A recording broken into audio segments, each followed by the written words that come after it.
Well, how you doing? We're back on my Sock Hop channel now from between 1955 to 1963. Going to outsource Billboard's Hot 100. The date of that Hot 100, I do believe it is September the 28th, 1963.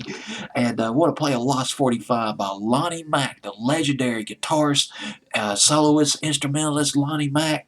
Had that big hit in Memphis earlier in the spring of 1963. Want to play his follow-up called Wham, coming in at number 26 the week of September 28, 1963, up from 32 the previous week and get as high as number 24. Lonnie Mack, man, he had himself a wild past. When he was 13 years old, he got in a fight with a teacher. He quit school. He might have got kicked out. With a fake ID, 13, 14 years old, he started playing the honky tonks and the roadhouses in Cincinnati, around the Cincinnati, Ohio area. By the late 50s, he recorded a tune. He redid a tune called Pistol Packing Mama.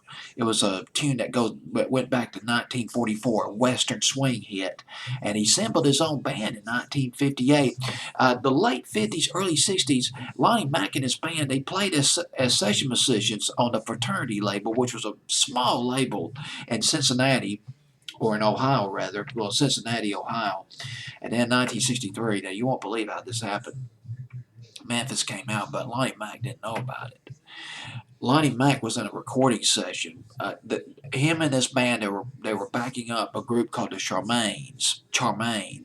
They had 20 minutes of studio time left, and people around the studio, they said, "Hey, I tell you what, you guys want to jam or do something? We got 20 minutes you can play with." And Lonnie Mack and his band, they whipped out the instrumental that they did in their live shows called Memphis, based loosely on Chuck Berry's 1958, 1959.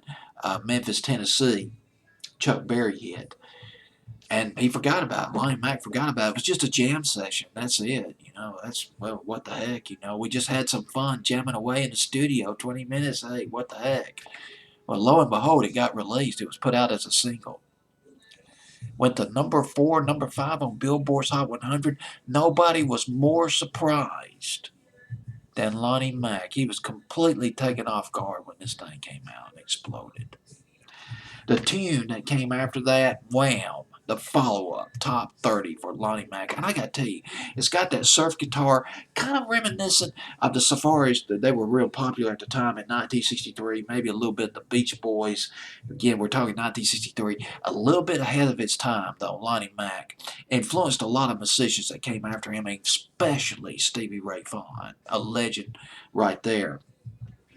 One other thing I want to mention about the special effects of the guitar were achieved by an instrument, a device called the Bigsby Vibrato Tailpiece. It's a device that you put on an electric guitar. Sometimes an electric guitar can be retrofitted with the vibrato tailpiece or the whammy tailpiece or whatever you want to call it. And what it does, when you pick a chord, it bends the chord. It bends a note that creates these stellar, these surfing, these electric sound effects, magical sound effects.